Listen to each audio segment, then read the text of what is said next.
The alarm clock screamed at 5 a.m., but Aduni was already awake. She had been staring at the ceiling for 20 minutes, counting the cracks in the paint above her narrow bed. 43 cracks. She knew because she counted them every morning.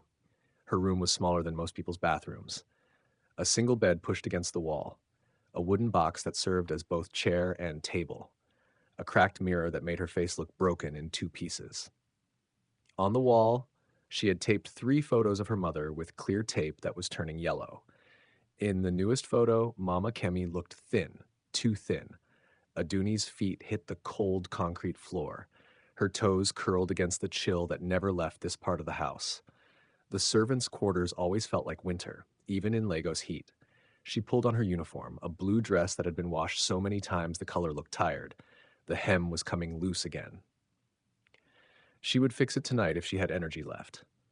In the tiny bathroom she shared with 3 other houseworkers, Aduni splashed cold water on her face.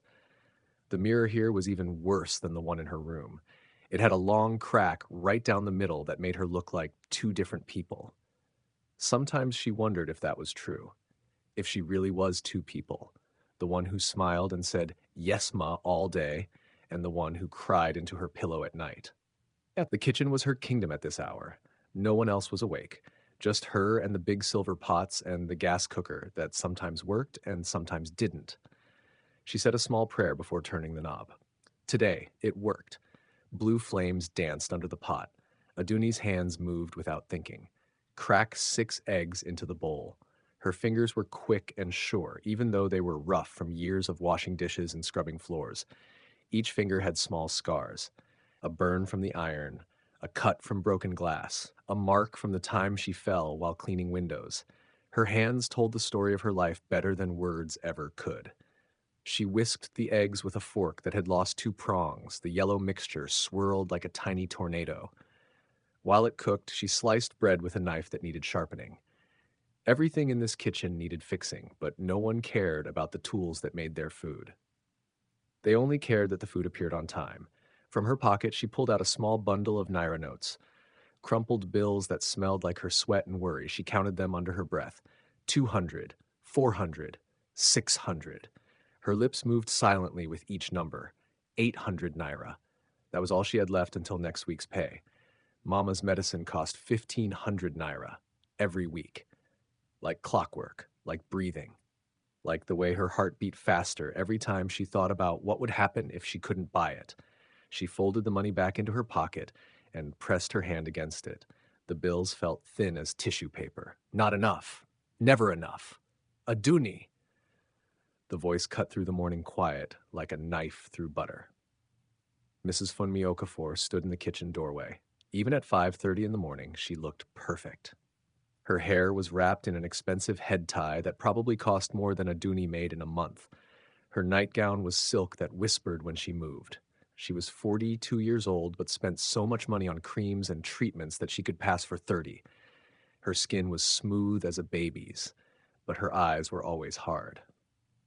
"Why are you moving so slowly?" Mrs. Funmi's voice had an edge that could cut glass.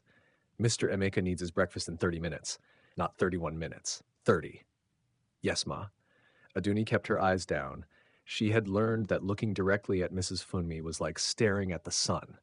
It only brought pain. "And yesterday you folded the towels wrong. The edges were not straight. Do you think we live in a village? This is Victoria Island. Everything must be perfect."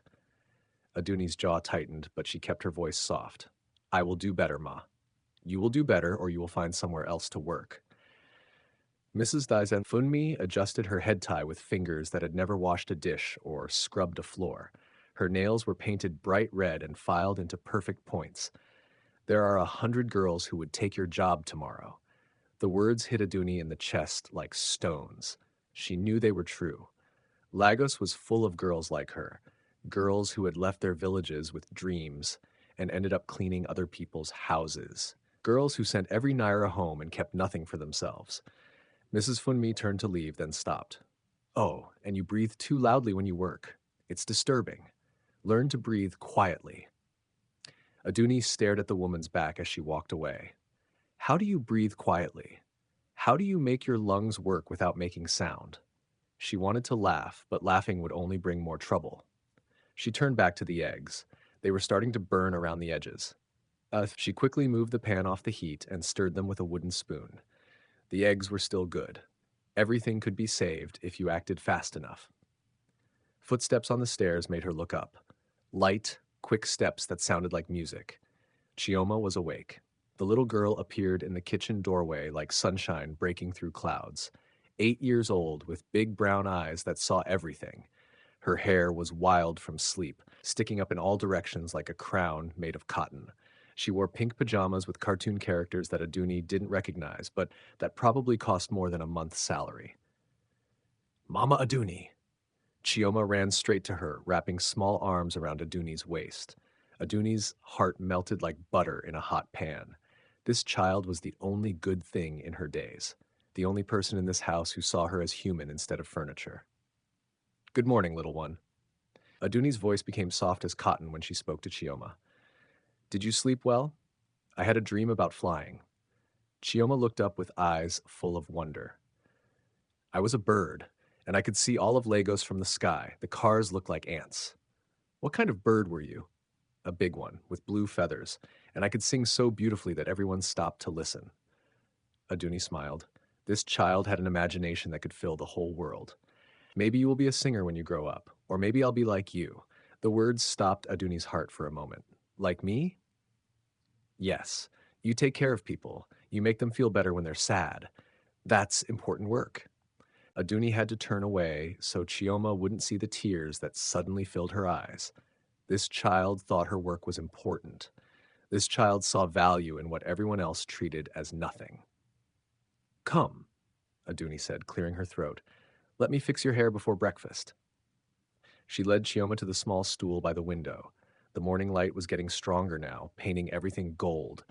Aduni's fingers worked through the child's hair with gentle patience. She had learned to braid from her mother back when she was Chioma's age, back when the world seemed full of possibilities instead of closed doors. Mama Aduni, Chioma said quietly, why are your hands so rough? Aduni looked down at her fingers as they worked. The scars, the calluses, the skin that felt like sandpaper from years of cleaning chemicals and hard work. From working hard, little one. Chioma reached up and traced one of the scars with her small finger. Her touch was soft as a feather. Does it hurt? Not anymore. I wish you were my real sister. The words hit Aduni like lightning. She stopped braiding for a moment, her hands frozen in the child's hair. Her heart broke a little more, the way it did every time Chioma said something that reminded her of what she could never have. A real family, a real place in this world. Why do you say that? Aduni whispered. Because you love me, really love me. Not because you have to, but because you want to. Aduni finished the braid in silence. Her throat felt too tight for words. This child understood love better than most adults. She knew the difference between duty and devotion, between being cared for and being cherished. Outside the window, Lagos was waking up. Cars honked in the distance. Vendors called out their wares. The city breathed and moved and lived, full of millions of people chasing their dreams or running from their nightmares. But in this kitchen, in this moment, there was just a woman and a child, a nanny and the little girl who had become her whole world. Two hearts that had found each other in a house full of strangers. Aduni tied a ribbon at the end of Chioma's braid. There, beautiful as a princess. Chioma turned and hugged her again. I love you, Mama Aduni. I love you too, little one. And in that moment, despite everything else, the rough hands, the small room, the money that was never enough, Aduni felt rich. After breakfast was served and the kitchen cleaned, Aduni finally had 30 minutes to herself. The Okafors were busy with their morning routines, Mr. Emeka reading his newspaper while his driver waited outside, Mrs. Funmi getting her hair done by a woman who came to the house twice a week, and Chioma getting ready for school. Aduni climbed the back stairs to her room, her phone clutched in her hand like a lifeline. The phone was old, with a cracked screen that cut her finger sometimes when she swiped. But it worked. It connected her to the only person in the world who truly mattered. She sat on her narrow bed and dialed the number she knew by heart. The phone rang once, twice, 3 times. Her chest tightened with each ring. What if Mama didn't answer? What if something had happened?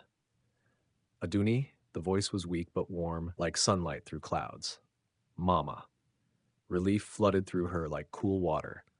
Good morning, how are you feeling? On the small screen, her mother's face appeared. Mama Kemi was 53 years old, but the sickness had aged her beyond her years. Her cheeks were hollow, her eyes sunken, but when she smiled at her daughter, she looked like the beautiful woman Aduni remembered from childhood. I am fine, my daughter. The medicine is working. Mama Kemi's voice was cheerful, but Aduni could hear the effort it took. I feel stronger every day. Aduni studied her mother's face through the pixelated video. Something was wrong. Mama's lips looked pale, almost blue, and there was something in her eyes, a tiredness that went deeper than sleep could fix. Are you taking the medicine every day? The full dose? Yes. Yes. Every morning and evening, just like the doctor said. Mama Kemi waved her hand as if shooing away Aduni's worry. Tell me about you. How is little Chioma? Aduni's heart warmed at the mention of the child. She is growing so fast. Yesterday she told me she wants to be a doctor when she grows up, so she can help sick people feel better. A smart girl. She has a good heart because you are teaching her. Mama Kemi's smile was genuine now. You are like a mother to her. Sometimes I forget she is not really my sister. The words slipped out before Aduni could stop them. Is that wrong? Love is never wrong, my daughter. That child is lucky to have you. They talked for a few more minutes about small things. The weather in Ibadan, the neighbor's new baby, the price of tomatoes at the market, normal things that made the distance between them feel smaller. But then Mama Kemi turned her head and coughed. It started as a small cough, the kind everyone gets. But it grew worse, deeper, harsher. She grabbed a cloth and pressed it to her mouth. When she pulled the cloth away, Aduni saw it. Red spots on the white fabric, blood. Mama! Aduni's voice was sharp with fear. It's nothing. Mama Kemi quickly folded the cloth and put it away. Just a little irritation in my throat, the harmattan season, you know. But Aduni knew better. She had seen that blood before. It was getting worse, not better. The medicine wasn't working, her mother was dying, and they were both pretending she wasn't. Mama, tell me the truth. How bad is it? For a moment, the cheerful mask slipped from Mama Kemi's face. Aduni saw the fear underneath, the pain, the knowledge that time was running out. I am fighting, Aduni.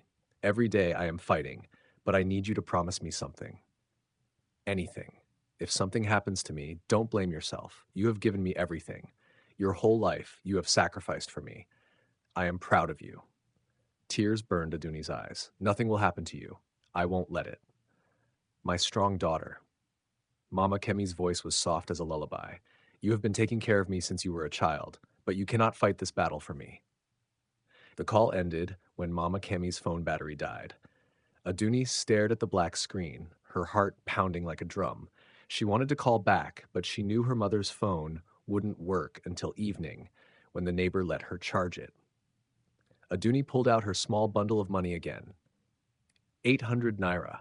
She needed to send at least 1,000 to cover the medicine. That meant she would have to borrow money from someone. But who? The other house workers were as poor as she was.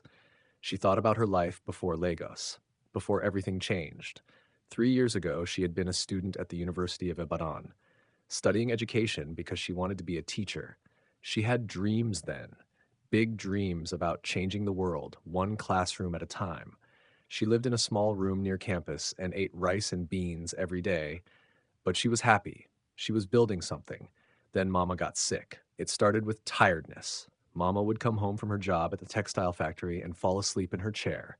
Then came the cough, then the weight loss, then the diagnosis that changed everything. Cancer. The word hit their family like a bomb. Mama needed treatment, expensive treatment, the kind that cost more money than they had ever seen. Aduni dropped out of school without telling anyone. She sold her textbooks, her small radio, and even the gold earrings her grandmother had given her. She took the money and came to Lagos, where people said you could find work if you were willing to do anything. She was willing to do anything. The first job was in a restaurant kitchen. 12 hours a day, washing dishes until her hands cracked and bled. The pay was terrible, but it was something. Then she heard about housework, live-in positions that paid better because you gave up your whole life. She had been with the Okafors for 2 years now, 2 years of yes ma and sorry sir and pretending to be invisible, 2 years of sending every naira home and keeping nothing for herself. 2 years of watching other people live the life she used to dream about. But it was worth it if it kept Mama alive. A knock on her door interrupted her thoughts. Aduni. Mrs. Funmi's voice was sharp as broken glass. Come here now. Aduni quickly wiped her eyes and hurried downstairs. Mrs. Funmi was in the living room with 3 other women. They sat on the expensive leather sofa, drinking wine even though it was only 10 in the morning. The women were all dressed like Mrs. Funmi. Expensive clothes, perfect makeup, jewelry that sparkled in the light. Bring more wine, Mrs. Funmi commanded without looking at her. And make sure the glasses are clean this time. Aduni nodded and went to the kitchen. As she opened a new bottle of wine, she could hear the women talking and laughing. Their voices carried through the house like music, but the words made her stomach turn. These house girls these days, one woman was saying, they think they are part of the family. My girl actually asked me if she could eat dinner with us. Can you imagine? Mine keeps talking to my children like she is their aunt, another woman added. I had to remind her that she is the help, not family. Mrs. Funmi's laugh was sharp and cold. Aduni thinks my daughter loves her more than me. You should see how Chioma runs to her. It's disgusting. You need to put her in her place, the first woman said, before she gets too comfortable. Aduni's hands shook as she poured the wine. Each word hit her like a slap. She knew Mrs. Funmi didn't like her, but hearing it said so clearly, so cruelly, made her chest tight with pain. She carried the wine back to the living room on a silver tray. Her hands were steady now, her face calm. She had learned to hide her feelings behind a mask of politeness. Thank you, Mrs. Funmi said without looking at her. Then to her friends, see what I mean? She moves like a ghost. Sometimes I forget she's even here. Aduni set down the glasses and turned to leave. But one of the women stopped her. Girl, what's your name again? Aduni, ma. How old are you? 25, ma. And you're not married? No children of your own? The questions felt like needles under her skin. No, ma. The woman looked her up and down like she was examining a piece of furniture. You should find a husband soon. You're getting old. Soon no man will want you. The other women laughed.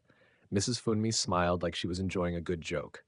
Aduni kept her face blank, but inside her heart was screaming. These women knew nothing about her life, nothing about the choices she had made, nothing about the dreams she had given up to keep her mother alive. Yes, ma, she said quietly, and left the room. Later that afternoon, while the women continued their wine and gossip, Aduni walked to Chioma's school to pick her up. The school was in Ikoyi, full of children whose parents could afford the best education money could buy. Aduni waited outside the gate with the other drivers and nannies, all of them invisible to the wealthy parents who swept past in expensive cars. When Chioma came running out, her face lit up like Christmas morning. Mama Aduni. The child threw herself into Aduni's arms, and for a moment all the pain of the day melted away. This was what mattered, this pure, innocent love that asked for nothing but gave everything. How was school today? Aduni asked as they walked to the bus stop. Good. We learned about families in social studies. Mrs. Adebayo asked us to draw our family tree. Chioma pulled out her notebook and showed Aduni the drawing. It was a simple tree with stick figures hanging from the branches like fruit. At the top were Mr. and Mrs. Okafor. Below them was Chioma herself, and right next to Chioma, drawn in careful purple crayon, was another figure. Who is this? Aduni asked, though her heart already knew. That's you, Chioma said simply. You're my family too. Under the drawing, in Chioma's careful handwriting, were the words, my best friend. Aduni's throat felt tight. What did your teacher say?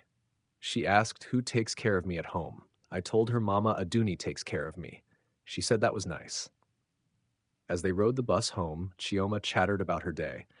But Aduni's mind was far away, thinking about family trees and blood and the strange ways that love grows in unexpected places. She thought about her mother, alone in Abadan, fighting a battle she might not win. She thought about Mrs. Funmi and her cruel words. She thought about the dreams she had buried to keep other people alive. But mostly, she thought about the little girl beside her, who saw her not as a servant or a ghost, but as family. Real family.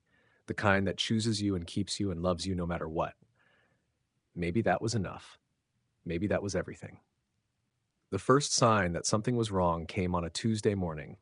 3 weeks after Aduni's video call with her mother. She was hanging laundry on the line behind the house when she noticed the car.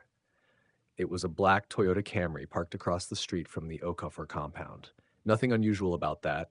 Victoria Island was full of black cars, but this one had been there for 2 hours, the same spot, the same angle, and the man inside never got out. Aduni tried to ignore it as she clipped Mrs. Funmi's expensive blouses to the line.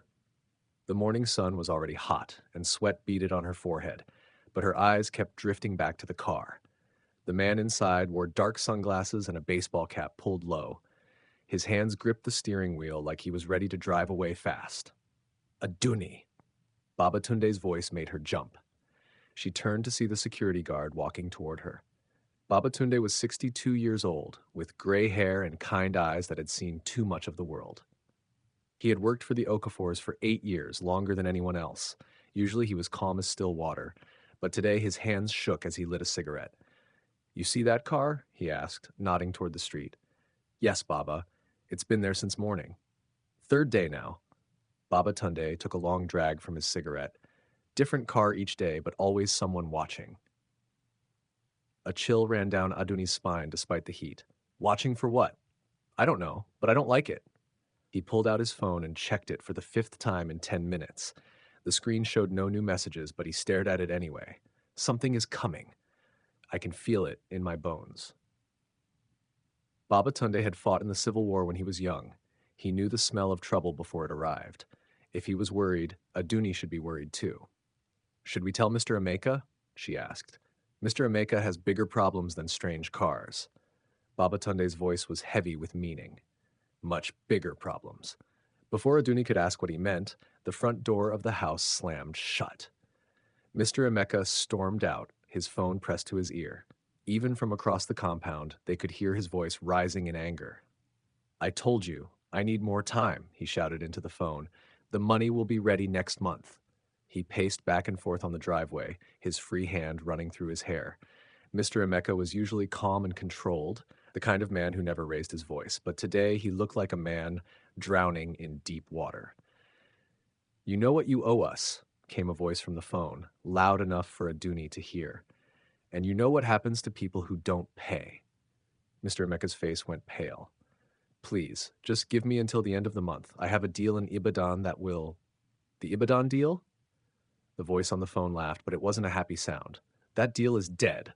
Your partner ran away with the money. You're on your own now." The phone went silent. Mr. Emeka stared at it like it had bitten him. Then he threw it against the wall of the house. The phone shattered into pieces. Plastic and glass scattered across the concrete. Aduni and Babatunde pretended to be busy with their work, but they had heard everything.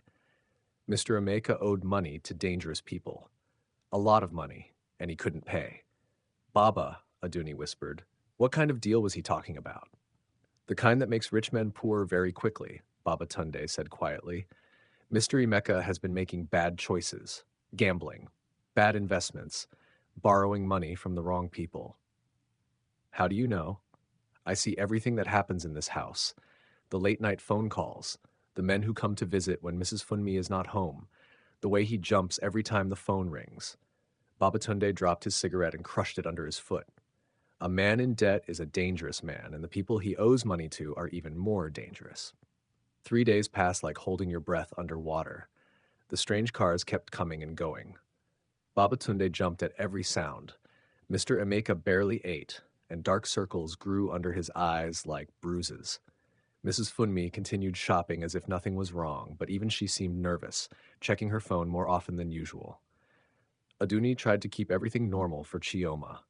They did homework together. She braided the child's hair each morning.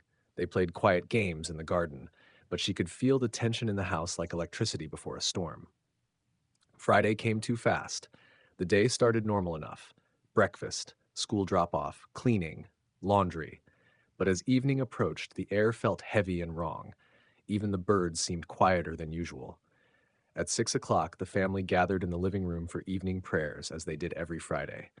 Mr. Emeka read from the Bible, but his voice shook. Mrs. Funmi sat with her hands folded, but her eyes kept darting to the windows.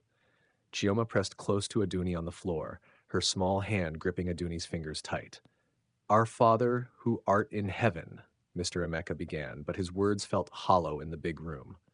That's when the lights went out.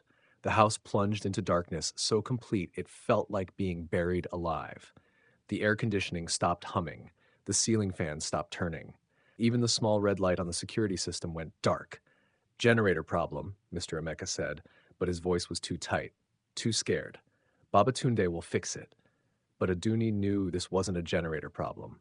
The streetlights outside were still on. The neighbor's house still glowed with warm yellow light. Only their house was dark. Someone had cut their power on purpose. Chioma needs her bath, Aduni said quickly, standing up. Her instincts screamed at her to get the child away from the windows, away from the open spaces where danger could find them. Use the flashlight in the kitchen, Mrs. Funmi said, and hurry. I don't like this darkness. Aduni took Chioma's hand and led her upstairs to the bathroom. She found candles in the linen closet and lit them with matches from the kitchen. The small flames made dancing shadows on the walls, but they gave enough light to see. I'm scared, Mama Aduni, Chioma whispered as Aduni filled the bathtub with warm water. It's just a power cut, little one. Nothing to worry about. But Aduni's hands shook as she tested the water temperature. Her ears strained for any sound from downstairs. She helped Chioma into the tub and began washing her hair with gentle fingers. The child's eyes were wide in the candlelight, but she trusted Aduni completely. That trust felt like a weight on Aduni's chest. She had to keep this child safe. No matter what. Mama Aduni, Chioma said softly, why is Daddy so sad lately? Sometimes grown-ups have problems that make them worry. What kind of problems? Work problems, money problems, things that children don't need to think about. Chioma was quiet for a moment, playing with the soap bubbles. Then she said, I heard Daddy talking to someone on the phone yesterday. He said he was sorry. He said he would do anything to keep his family safe. Aduni's hands stilled in the child's hair. What else did he say? He said, the sound of breaking glass cut through the night like a scream. Aduni's blood turned to ice. The sound came from downstairs from the living room where Mr. and Mrs. Okafor were still sitting in the dark. Then came the shouting, men's voices, rough and angry. Where is he? Where is Emeka Okafor? Please, Mr. Emeka's voice, high with terror. My family is here. Don't hurt my family. More glass breaking. Furniture crashing, Mrs. Funmi screaming. Then the sound that made Aduni's world stop spinning. Gunshots. 2 quick pops that echoed through the house like thunder. Aduni moved without thinking. She clamped her hand over Chioma's mouth and pulled her out of the bathtub. The child's eyes went wide with fear, but she didn't make a sound. Quiet like a mouse, Aduni whispered in her ear. We have to be very, very quiet. She wrapped Chioma in a dark blue towel, covering her completely. The child was small for her age, and Aduni could carry her easily. She blew out the candles, plunging the bathroom into darkness. Through the bathroom window, she could see the compound below. Men in black masks were everywhere. They carried guns that looked like toys in the darkness, but Aduni knew they were real. Deadly real. One man stood by the front gate, blocking the main exit.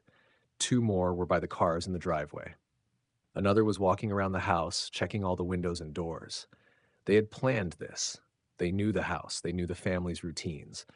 Aduni's mind raced like a computer searching for answers. The front door was blocked.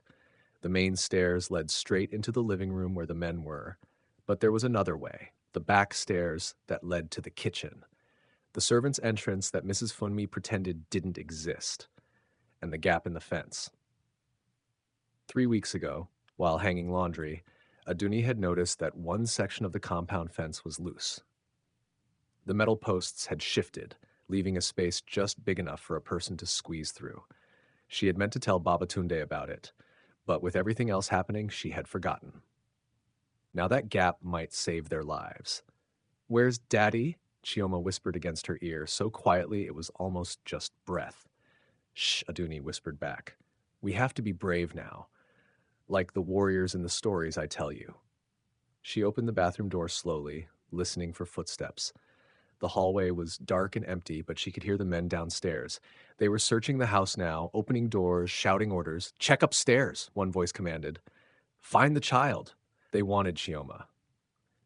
Aduni's heart hammered against her ribs, but her mind was clear now. Crystal clear. She had to get Chioma out of this house before the men found them. She crept down the hallway, staying close to the wall where the floorboards were less likely to creak. Chioma was perfectly still in her arms, trusting her completely.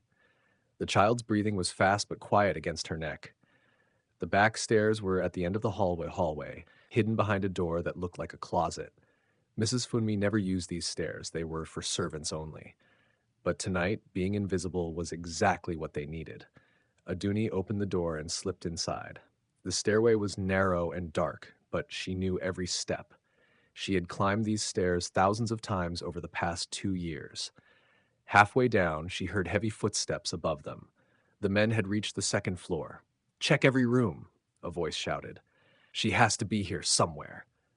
Doors slammed open. Furniture crashed. They were tearing the house apart looking for Chioma. Aduni reached the bottom of the stairs and paused at the kitchen door. She could hear voices in the living room, but they sounded far away. The kitchen was dark and empty. She slipped inside and moved toward the back door. This was the door she used every morning when she went to hang laundry, the door that led to the small yard behind the house where the servants' quarters were. Her hand touched the door handle, and she said a silent prayer. "Please let it be unlocked. Please let the way be clear." The handle turned. The door opened silently. Outside, the night air was cool against her skin. She could smell jasmine from Mrs. Funmi's garden and exhaust fumes from the street beyond the fence.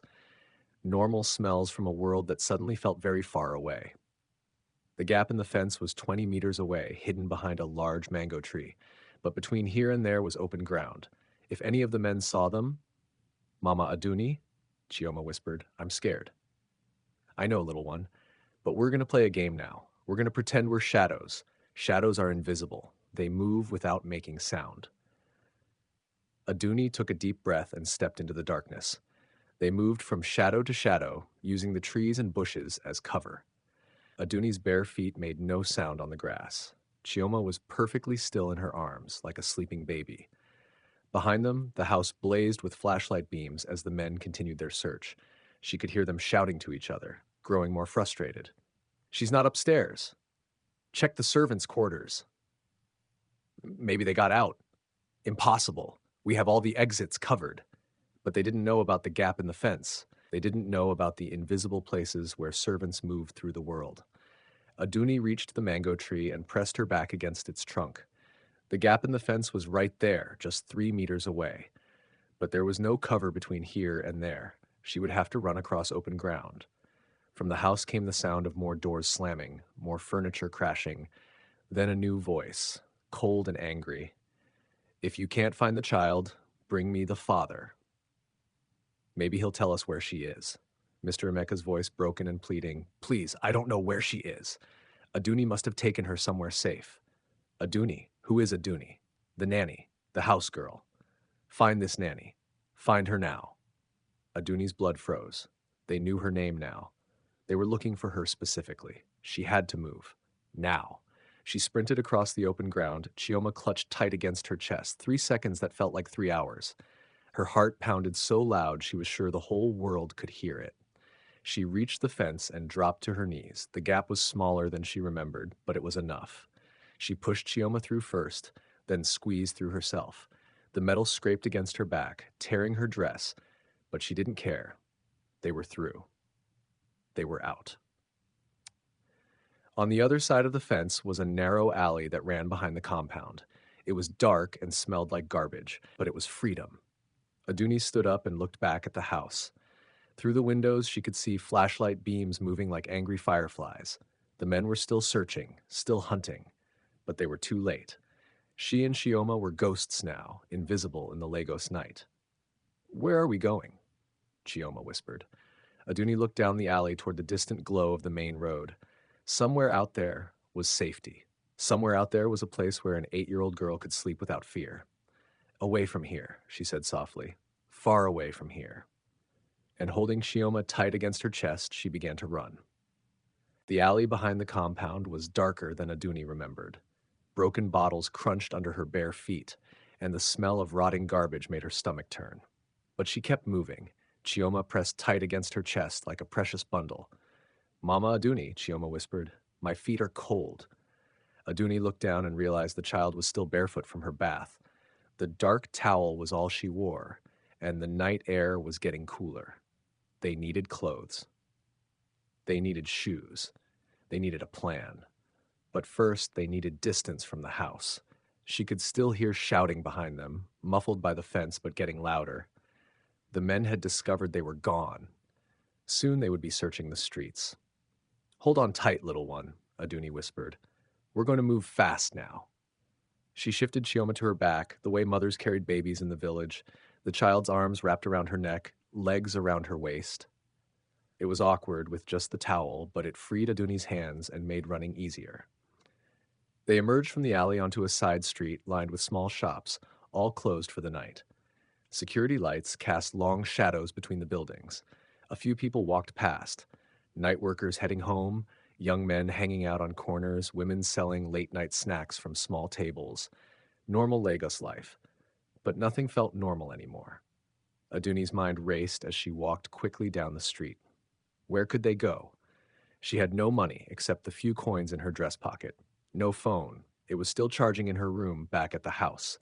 No friends in Lagos except other houseworkers who couldn't help her. But she had something else. Something Mrs. Funmi and her wealthy friends would never understand. She knew the streets. Aduni had grown up in Mushin, one of Lagos's toughest neighborhoods.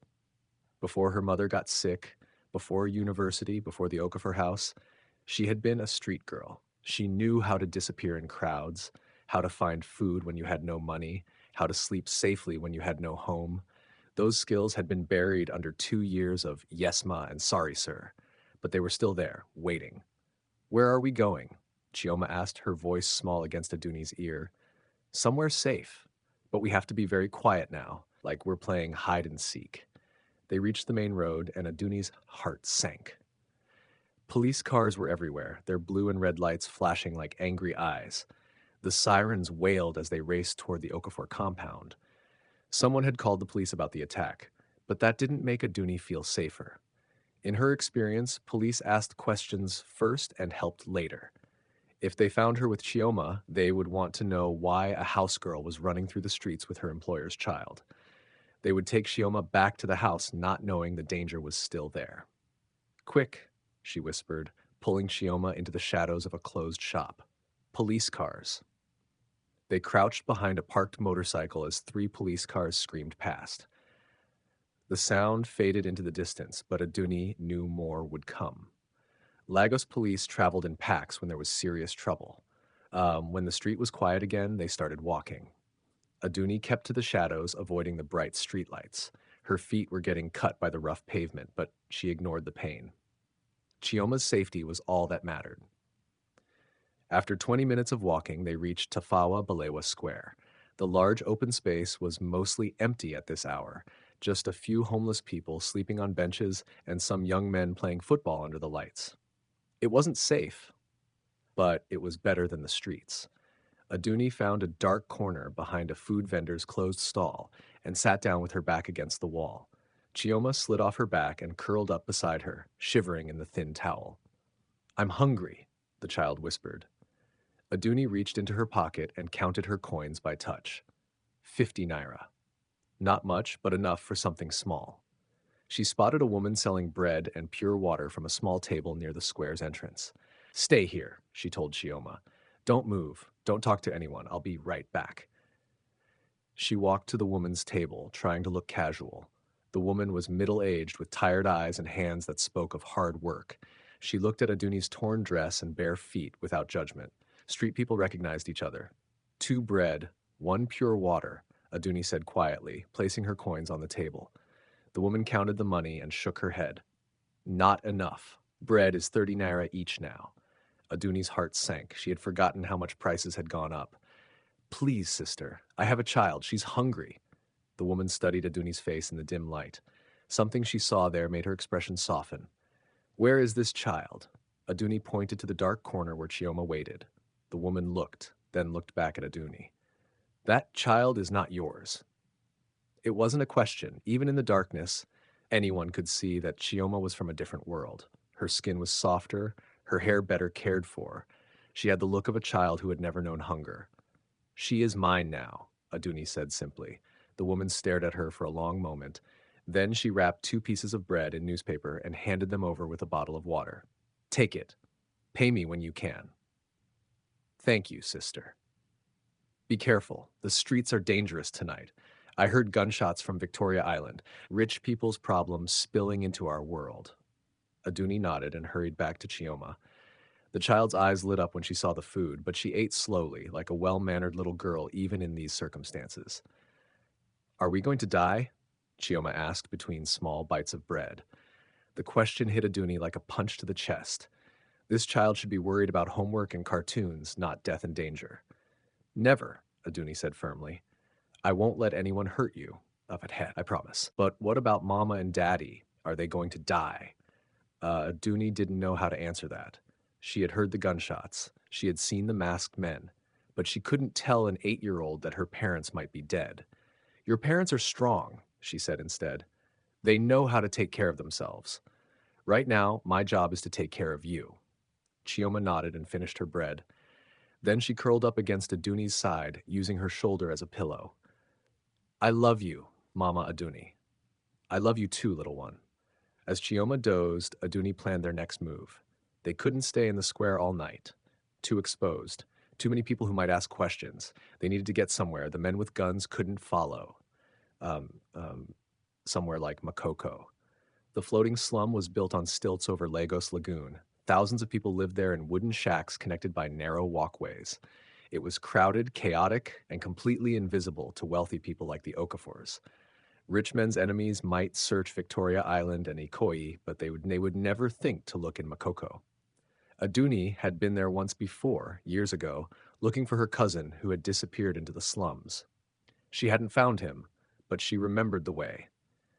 More importantly, she remembered that Makoko was a place where people minded their own business and asked no questions. She gently shook Chioma awake. We have to go now, little one. Where? To catch a bus. We're going on a little trip. They walked to the nearest bus stop, where a few Danfo buses were still running their late-night routes. The yellow buses were old and crowded, but they were cheap, and they went everywhere in Lagos. Aduni approached the conductor of a bus heading toward the mainland. He was a young man with quick eyes and calloused hands, the kind who had grown up on these streets. Makoko, she said simply. He looked at her torn dress, her bare feet, the child wrapped in a towel. His eyes narrowed. You have money? Some. How much? Aduni showed him her remaining coins. It wasn't enough for 2 fares, and they both knew it. The conductor studied her face, then looked at Chioma. The child was obviously from money. Her skin, her hair, even the way she held herself spoke of privilege. But she clung to Aduni like a daughter to her mother. What's your story? He asked quietly. Bad people came to the house where I work. We had to run. The child? She's mine to protect now. The conductor was quiet for a moment. Then he jerked his head toward the bus. Get in. Pay me when you can. It was the second time tonight that a stranger had shown kindness to a desperate woman with a child. Lagos could be cruel, but it could also be surprisingly gentle to those who needed help. The bus was crowded even at this late hour. Workers heading home from night shifts, students returning from late classes, street vendors going to early morning markets.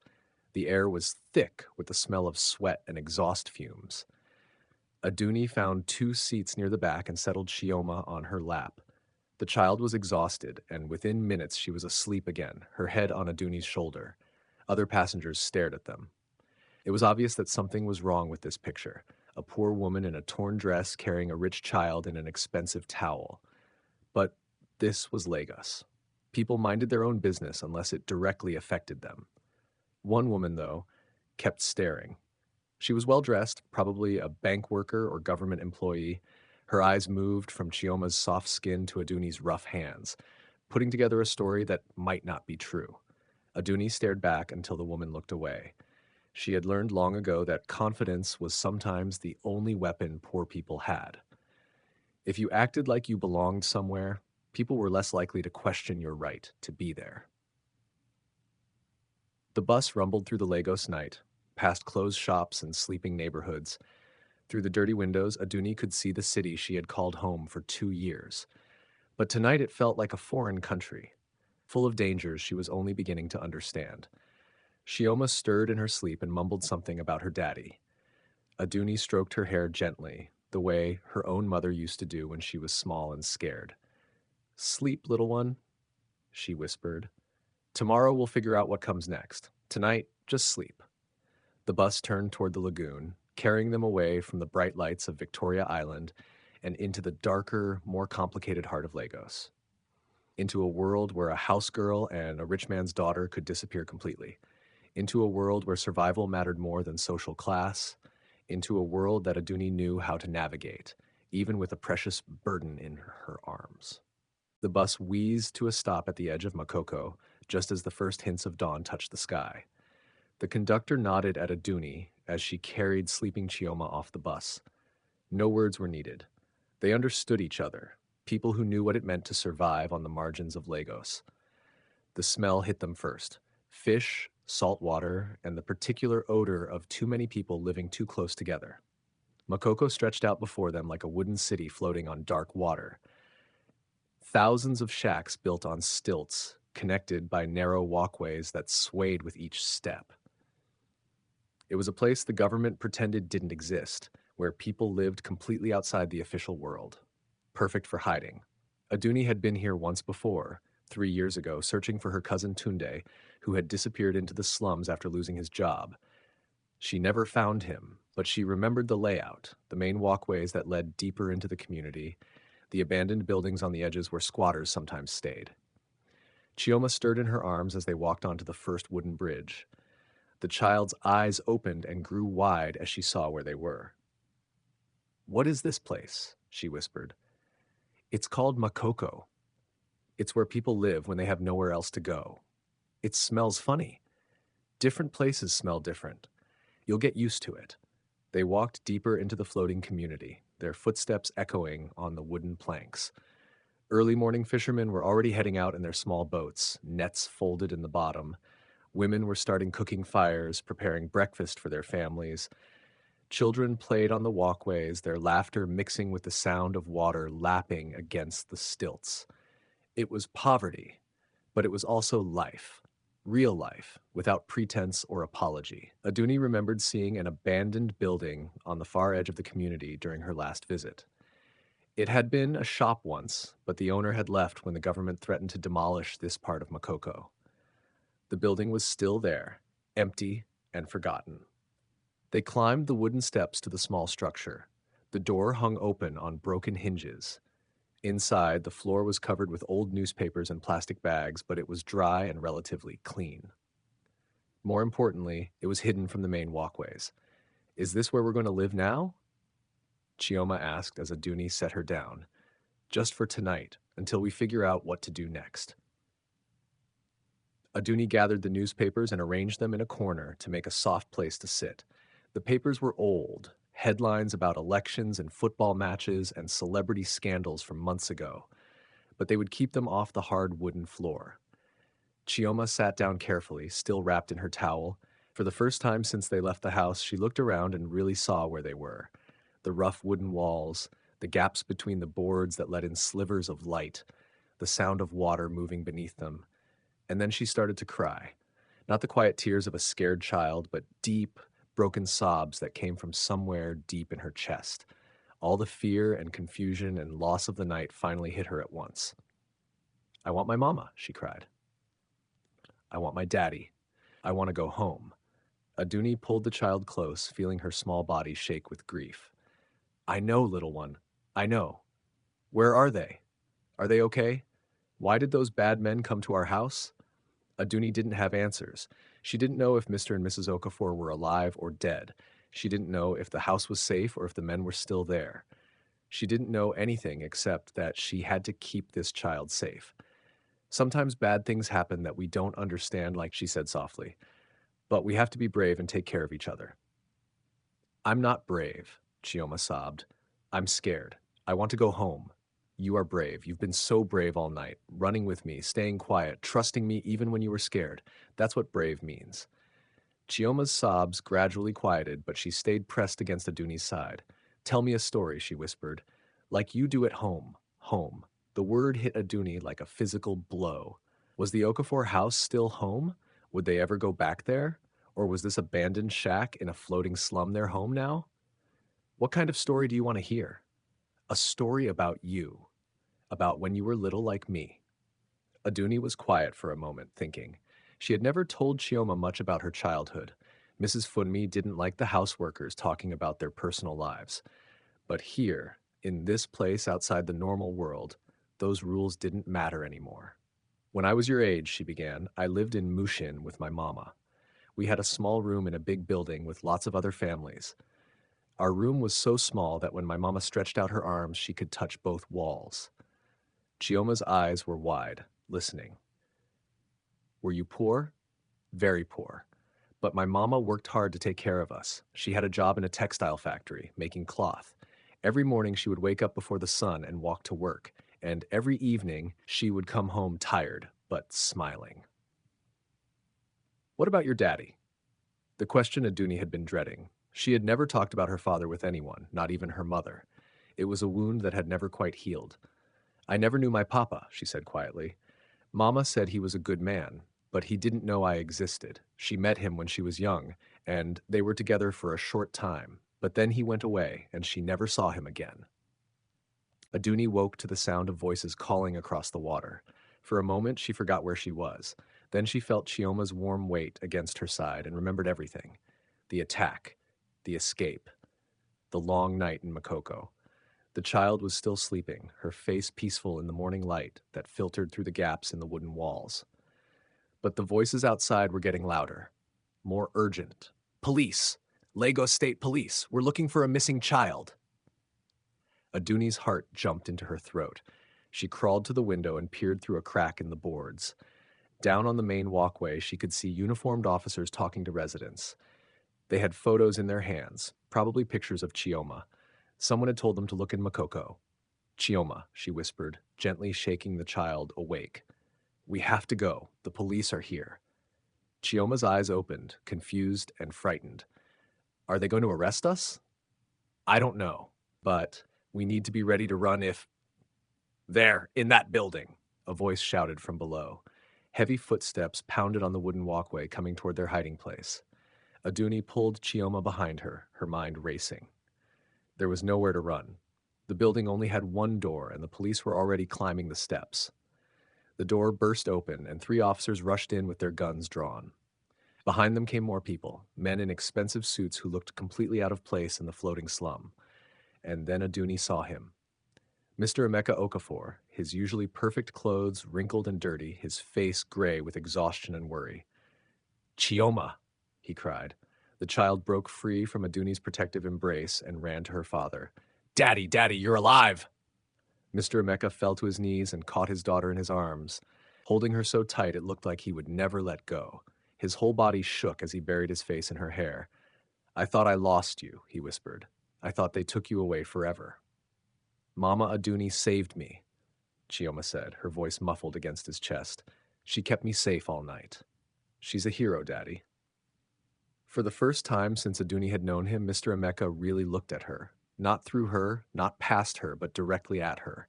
His eyes took in her torn dress, her bare feet cut and bleeding from running on rough pavement, the exhaustion that made her sway on her feet. He saw the way Chioma still reached for her hand even while hugging him. He saw the fierce protectiveness in Aduni's eyes, the way she positioned herself between his daughter and any possible threat. He saw her as a person, as someone who mattered. You saved her life, he said, his voice breaking. You risked everything to keep her safe.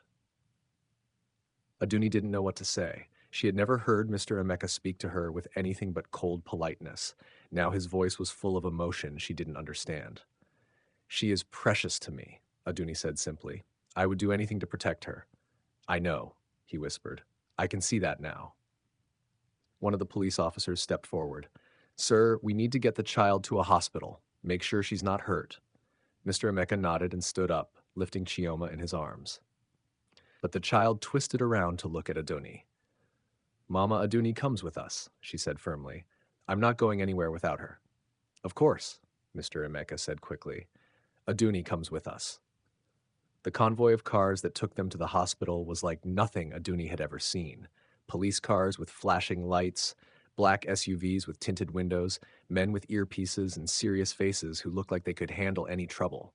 Aduni sat in the back of one SUV with Chioma on her lap, still wrapped in the dirty towel. The child refused to let go of her hand, even when her father tried to take her. "What happened to Mrs. Funmi?" Aduni asked quietly. Mr. Emeka's face darkened. "She's in the hospital. They hurt her, but she'll be okay. The men, they wanted money I owed them. When I couldn't pay, they decided to take Chioma instead." "To make you pay?" "To sell her," he said, his voice barely a whisper. "There are people who pay a lot of money for children from wealthy families. They were going to take her out of the country." Aduni's blood turned to ice. She had saved Chioma from something worse than death. She had saved her from a life of unimaginable horror. At the hospital, doctors checked Chioma from head to toe. The child was dehydrated and tired, but otherwise unhurt. They gave her clean clothes and food, and she perked up quickly. While Chioma was being examined, Mr. Fred Emeka sat with Aduni in the waiting room. For a long time, neither of them spoke. Then he turned to her with questions in his eyes. "Tell me about your family," he said, "your mother. What's her name?" Aduni was surprised by the question. "Kemi. Kemi Adebayo." "Why?" Mr. Emeka's face went completely white. His hands started to shake. "Kemi Adebayo from Ibadan?" "Yes." Do you know her?" Instead of answering, Mr. Emeka pulled out his phone with trembling fingers. He scrolled through his photos until he found what he was looking for. An old picture, faded and grainy. "Is this your mother?" he asked, his voice barely a whisper. Aduni looked at the photo and gasped. It was her mother, but 25 years younger, beautiful and smiling, wearing a university uniform. She looked exactly like Aduni did now. "Where did you get this?" Aduni asked, her heart pounding. "This is Kemi," Mr. Emeka said, staring at the photo. "I knew her in university. We were together for a few months. I loved her. I wanted to marry her." The world seemed to tilt sideways. Aduni stared at the photo, then at Mr. Emeka, then back at the photo. "What happened?" "My father found out about her. He said she wasn't good enough for our family, not rich enough, not the right social class. He threatened to cut me off completely if I didn't end it." Mr. Emeka's voice was full of old pain. "I was young and stupid. I thought I could convince him later after I graduated. I thought I could find her again and make things right. But when I went back to look for her, she was gone. No one knew where she went." Aduni's mind was spinning. When was this? 1998, my final year at university. He looked at her with growing understanding. "When were you born, Aduni?" "March 15th, 1999. Mr. Emeka did the math in his head. His hands shook as the truth hit him like a physical blow. 9 months, he whispered. 9 months after I last saw her." They stared at each other in the bright hospital waiting room, both of them trying to process what this meant. The wealthy man and the house girl, the employer and the servant, father and daughter. "She never told you about me?" Mr. Emeka asked. "She said my father was a good man who didn't know I existed. She said you were from different worlds and it was better that way." "Different worlds," he repeated bitterly. "I let my father's prejudice destroy the best thing that ever happened to me. I lost Kemi. I lost you. I lost 25 years of being your father." Aduni felt like she was drowning in emotions she couldn't name. Anger at the years of being treated like nothing, confusion about what this meant for her future, grief for the father she had never known she had. "All this time," she whispered, "I was taking care of my own sister." "Chioma is your sister," Mr. Emeka said, tears streaming down his face. "My daughters. Both of you are my daughters." Through the window of the examination room, they could see Chioma laughing with a nurse who was showing her pictures on a tablet. The child looked happy and safe, completely unaware that her world was about to change forever. "She loves you more than she loves me," Mr. Emeka said quietly. "I can see it. You're more of a mother to her than Funmi ever was." "I love her too," Aduni said, "more than my own life." "I know. That's why you risked everything to save her. That's why she calls you Mama Aduni." He wiped his eyes with the back of his hand. "You're her sister, but you're also her mother, the mother she needed." They sat in silence, watching Chioma through the window, the child who had brought them together, the child who had revealed a truth that changed everything.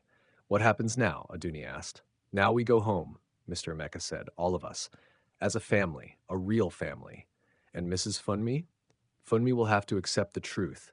You're not the house girl anymore, Aduni. You're my daughter. You're Chioma's sister. You belong with us. Aduni thought about her small room in the servants' quarters, her cracked mirror, her photos of her mother taped to the wall. That life felt like it belonged to someone else now. What about Mama? She's still sick. She still needs medicine. We'll bring her here, to Lagos. She'll have the best doctors, the best treatment money can buy. Mr. Emeka's voice was firm. She's family now, too. She's Chioma's grandmother. She's the woman who raised my daughter when I was too blind to see her. Through the window, Chioma looked up and saw them watching. She waved and smiled, her face bright with joy. She had no idea that the woman she called Mama Aduni was actually her sister. She had no idea that her father had just discovered he had another daughter, but she knew she was loved by both of them. And maybe for now that was enough. The truth would come later. The explanations and adjustments and new relationships would take time to build. But the love was already there, strong and real and unbreakable, a family found in the most unexpected way. A father and his daughters brought together by tragedy and revealed by truth. And in that bright, bright hospital waiting room, as Lagos hummed with life outside the windows, 3 hearts began to beat as one. 2 weeks later, the DNA test results arrived in a white envelope that changed everything officially. But Aduni already knew what the papers would say. She had seen the truth in Mr. Emeka's eyes at the hospital. She had felt it in her own heart. Dr. Adebayo at Lagos University Teaching Hospital called them into his office to explain the results, though explanation wasn't really needed. The test shows a 99.9% probability that you are father and daughter, he said, looking at the papers over his glasses. There's no doubt, you are family. Mr. Emeka, her father, closed his eyes and took a deep breath. Thank you, doctor. Aduni stared at the official papers with their scientific words and numbers. All her life, she had wondered about her father. Now she knew he had been right there, treating her like she was invisible for 2 whole years. How do you feel? Dr. Adebayo asked her gently. Aduni said honestly. Happy, angry, scared. Everything at once. That's normal, the doctor said. Finding family is never simple, especially under these circumstances. On the drive back to Victoria Island, Chioma chattered excitedly in the back seat. She had taken the news that Aduni was her sister better than anyone expected. To her, it just made official what she had always felt in her heart. Now you can't ever leave me, she had said when they told her. Sisters stay together forever. But Mrs. Funmi was a different story. She was still in the hospital when they told her the truth. Her arm was in a cast from where the attackers had hurt her, and her face was bruised. But the physical injuries were healing faster than her ability to accept what she had learned.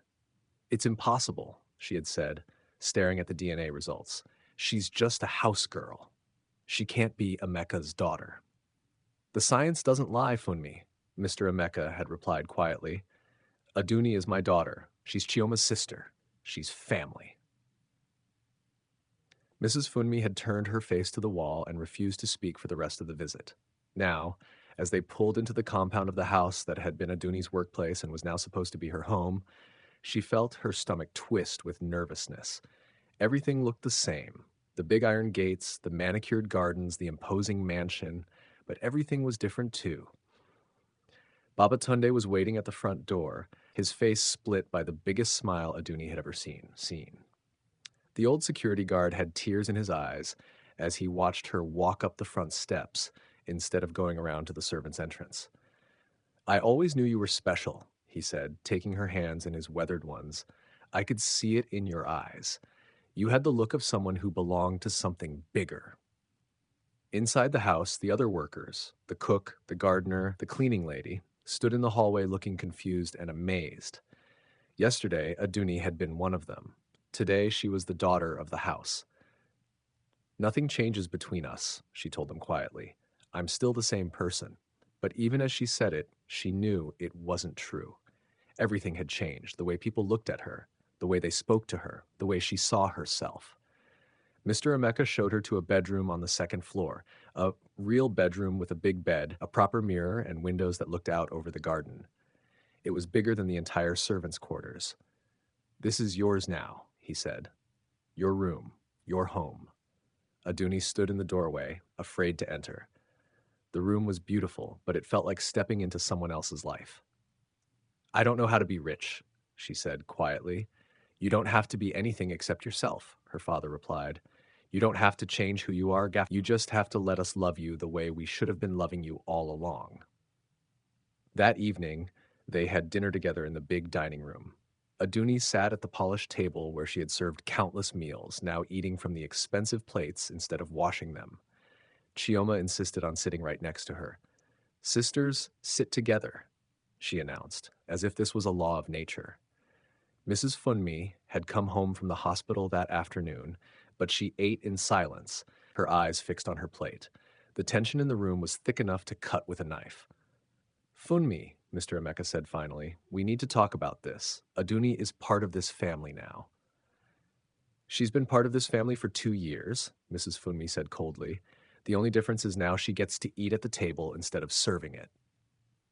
The difference, Mr. Emeka said firmly, is that now we treat her with the respect she deserved all along, the respect I should have given my own daughter. Mrs. Funmi's fork clattered against her plate. Your daughter? She's the child of some village girl you barely knew in university. That doesn't make her family. It makes her exactly family, Chioma said, her young voice cutting through the adult tension. Blood makes you related, but love makes you family. And we all love Mama Aduni.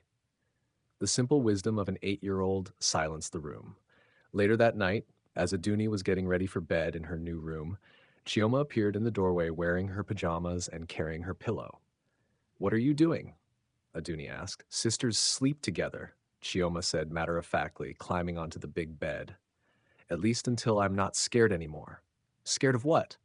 That this is all a dream. That I'll wake up and you'll be gone again. Aduni's heart melted. She climbed into bed next to Chioma and pulled the covers over both of them. I'm not going anywhere, little sister. Promise? Promise. The next morning brought the biggest change of all. Mr. Emeka had arranged for Mama Kemi to be brought to Lagos in a private ambulance with doctors and nurses to make sure she was comfortable during the journey. Aduni waited in the hospital parking lot, her heart pounding. She hadn't seen her mother since the video call weeks ago. So much had happened since then. So much had changed. When the ambulance doors opened and she saw her mother's face, Aduni started crying. Mama Kemi looked so small and fragile on the stretcher, but her eyes were bright with joy. My daughter, she whispered as Aduni took her hand. My beautiful daughter. Mama, there's someone I want you to meet, Aduni said through her tears. Mr. Emeka stepped forward, and Mama Kemi's eyes went wide. Even after 25 years, even weakened by illness, she recognized him immediately. Emeka, she breathed. Hello, Kemi, he said softly, tears streaming down his face. I've been looking for you for 25 years. I wanted to tell you about her, Mama Kemi said, her voice barely a whisper. But I was afraid you wouldn't believe me. I was afraid your family would think I was lying to get money. I would have believed you, he said, kneeling beside her stretcher. I would have come for both of you. I'm so sorry, Kemi. I'm sorry for everything. You're here now, she said, reaching up to touch his face. That's what matters. You found our daughter. You're taking care of her. She took care of herself, Mr. Emeka said. She's stronger than both of us. She saved my other daughter's life. She's a hero. Mama Kemi smiled through her tears. I always knew she had warrior blood. The doctors at the private hospital said Mama Kemi's cancer was advanced, but with proper treatment, she could have months or even years instead of weeks. Mr. Emeka spared no expense, the best doctors, the best medicines, the best care money could buy. She's family, he said when the bills came. She raised my daughter when I couldn't. She deserves everything we can give her. Slowly, over the following weeks, the house began to feel like home. Mrs. Funmi remained cold and distant, but she stopped making cruel comments. The other workers adjusted to calling Aduni Miss Aduni instead of just Aduni. Chioma bloomed with happiness, having her sister officially recognized. One evening, as they sat around the dinner table, a real family dinner with conversation and laughter, Mr. Emeka looked at his daughters and shook his head in wonder. I raised one of you in luxury, he said, and the other raised herself in poverty. But you're both strong, you're both kind, you're both everything a father could hope for. Family isn't just blood, Aduni said quietly, thinking of all the people who had shown her kindness over the years. Baba Tunde, the bus conductor who let her ride for free, the bread seller who trusted her to pay later. It's who chooses to love you, and we choose you, Chioma said firmly, forever and always. Mr. Emeka reached across the table and took both his daughter's hands. I lost 25 years with you, Aduni. I can't get those years back, but I can make sure the rest of your life is filled with all the love I should have been giving you from the beginning. Aduni squeezed his hand and looked around the table. At her father, who was learning to see past social class to the heart underneath. At Chioma, who had always seen her as family, even when no one else did. At Mrs. Funmi, who was slowly, grudgingly, beginning to accept the new reality. For the first time in her life, Aduni knew she belonged somewhere. Not because she worked there, not because she was useful, but because she was loved, chosen, wanted. She was home. Outside the dining room windows, Lagos hummed with its usual chaos. Millions of people chasing dreams, running from nightmares, building lives from whatever materials they could find. But inside this house, in this moment, there was peace. A family, broken apart by prejudice and pride, had found its way back together through love and courage and the unbreakable bond between sisters. And in the warm glow of the dining room lights, as they held hands and said grace over their evening meal, they knew that some stories have happy endings after all. Some families are worth fighting for. Some love is strong enough to overcome anything, even time, even class, even the cruel divisions that try to keep people apart. Love wins. Family wins. And sometimes, just sometimes, the girl who was invisible becomes the most important person in the room. Thank you for watching till the end. If this story moved you, like, subscribe, and share your thoughts in the comments. Stories grow when they're shared. See you in the next one.